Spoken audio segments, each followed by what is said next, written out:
The newest hotel here in Ho Chi Minh.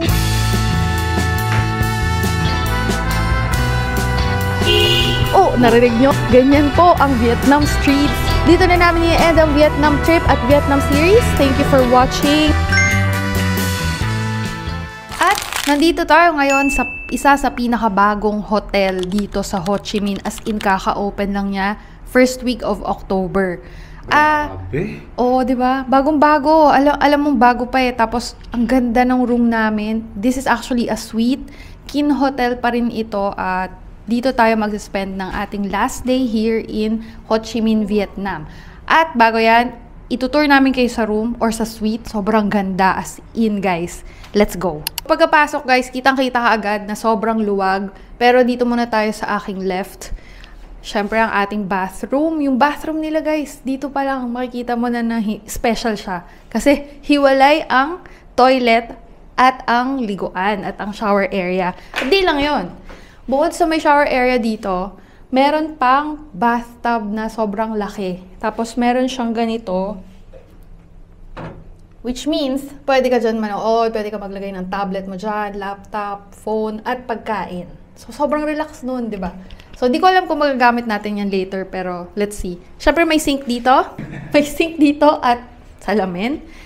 And, hinahanap ko lagi sa mga hotel rooms ang full body mirror. Para makita ko naman yung sarili ko, di ba? From head to toe kapag mag-OOTD tayo. Ito, meron ulit na ganito from last hotel.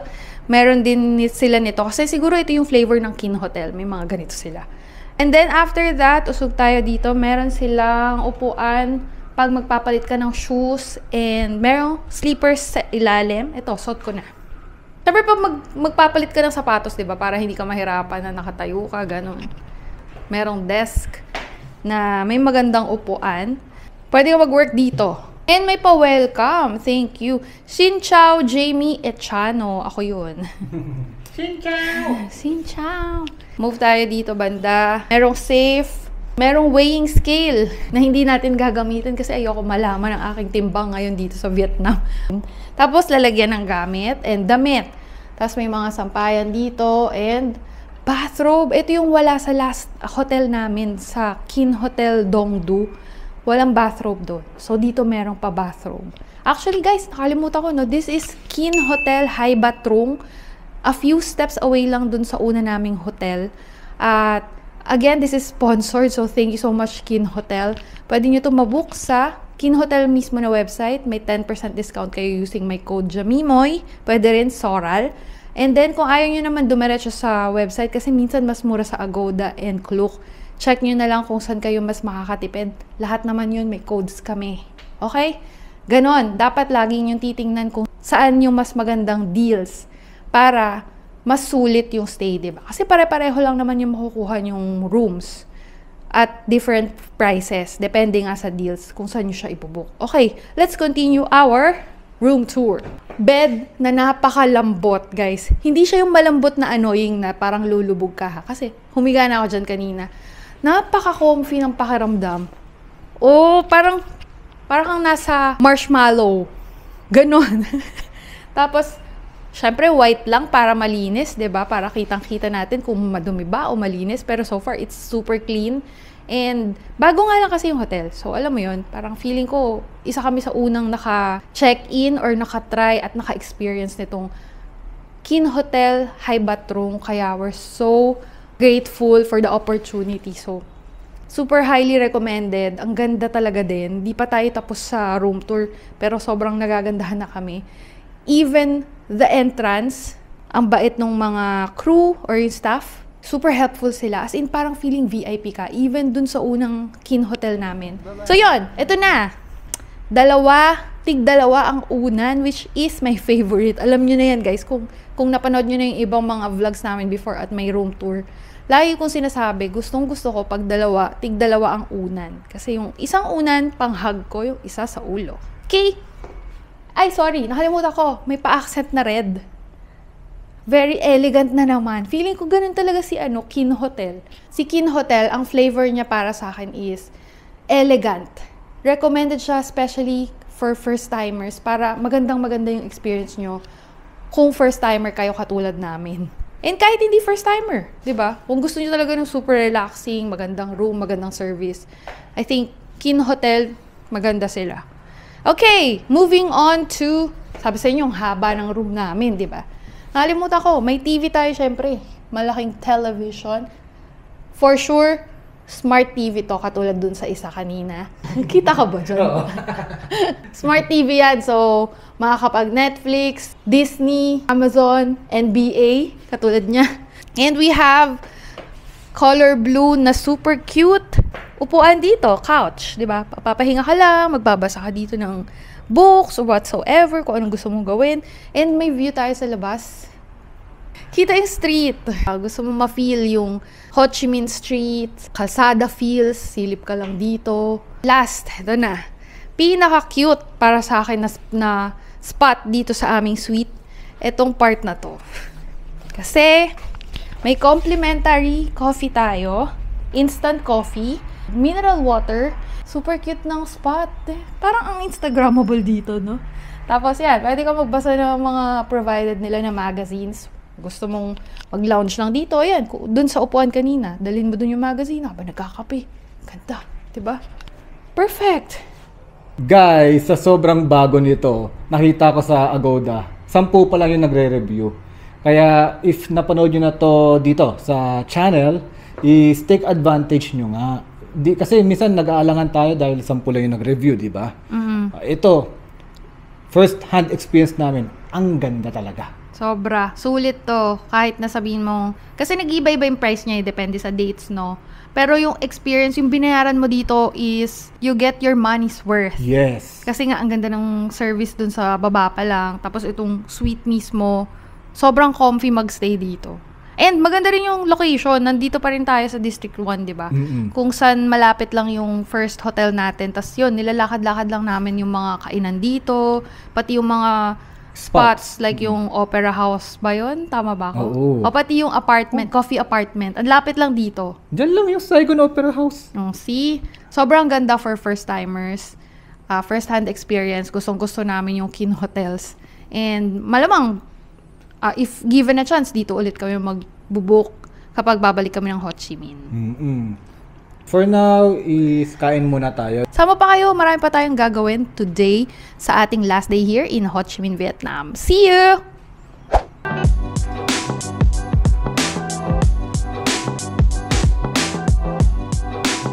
Dami pala nito. So, shrimp, gulay, garlic yata to. Seaweed soup, so kailangan ko ng kutsara. Tikman natin itong seaweed soup. Gusto natin yung mga ganito. Seaweed soup na may, cilantro yata yun, or basil, oo. Pero hindi naman overpowering, sakto lang siya. Grilled and dried, or whatsoever, yan. Lasang shrimp. Guys, eto na ang aking order. Medyo matagal lang siyang gawin, pero mukhang worth it yung itsura. Meron ditong itlog, tapos may mga crab meat, and yung rice. Sa isang bite, try natin. Tabakimas!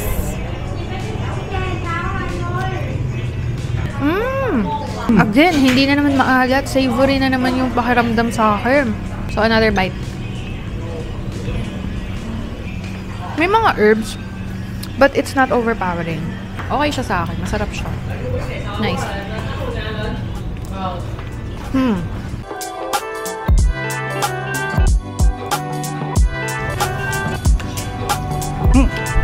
Sarap.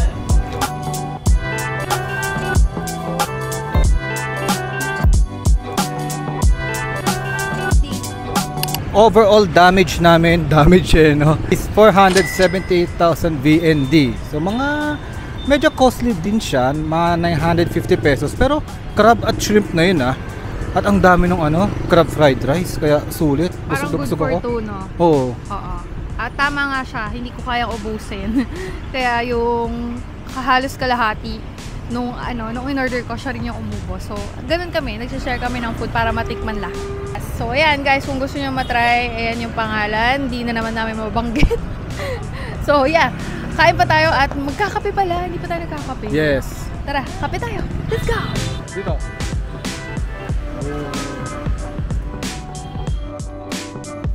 Diba? Gusto mo ng sulok-sulok ha? Ayan.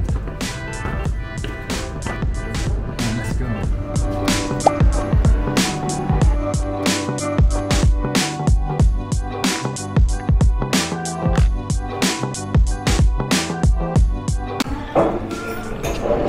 So, ang in-order ko guys is salted coffee. Sabi niya, tinuro niya sa akin paano daw siya inumin.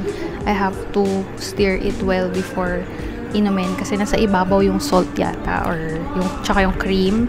Pati yung coffee, di ba may experience pa rin dito sa Vietnam.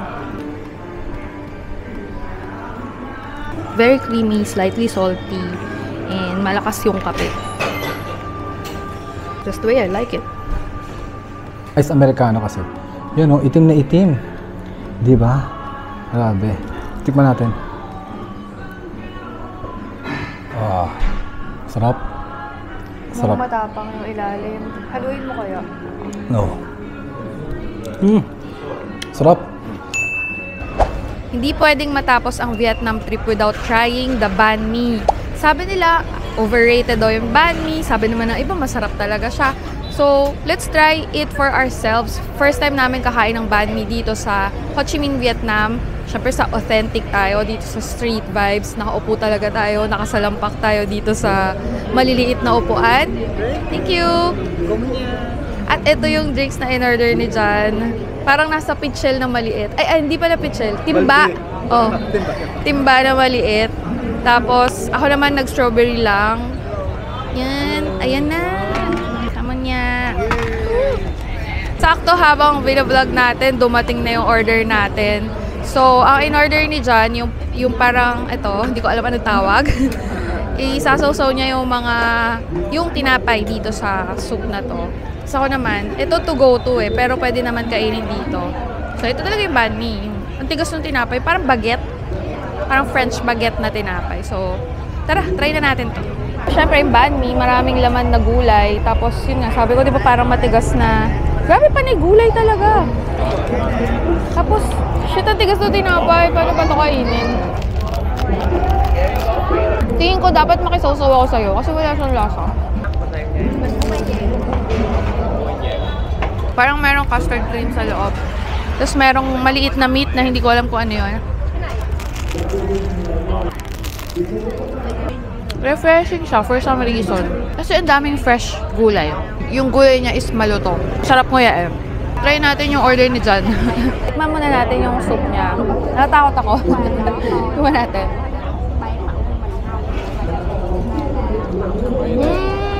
Meron siyang sour anise.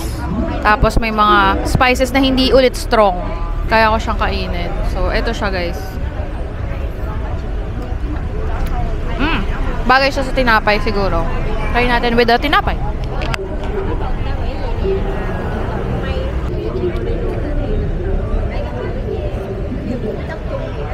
Yeah.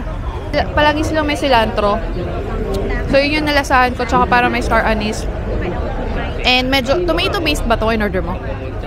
Parang eh. Yeah, medyo malapit siya sa ano. Beef stew. Oo, beef stew siya. Okay, masarap siya. Not bad. Not bad for me. So, ubusin ko na itong banh mi ko. Let's eat!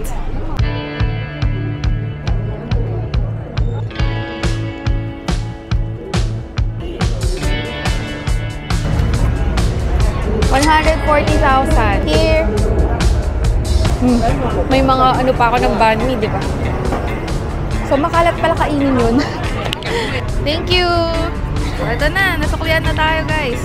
Yun na yun, di ba? Ang simple nung meal, pero very local culture.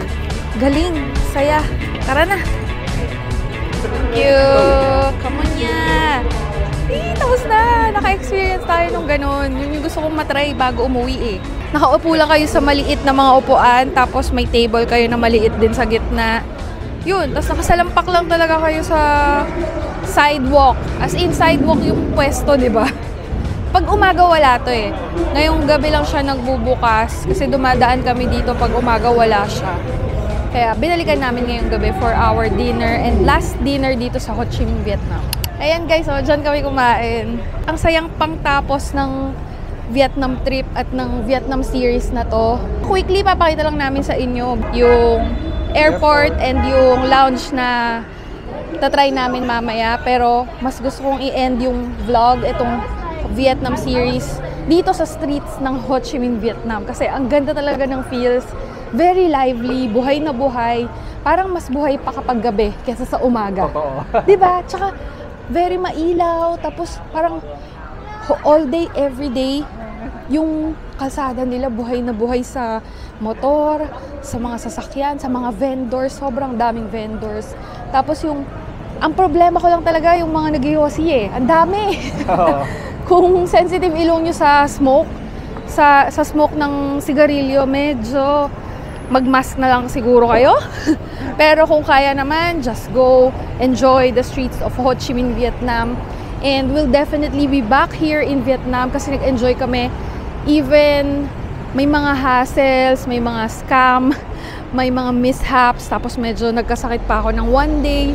Pero I would say nagustuhan ko si Vietnam. Ako rin naman, nagustuhan ko siya. Mas nalungkot nga ngayon kasi ang ganda lang hotel eh. Oo, bago yung tayo last day umalis. hotel namin.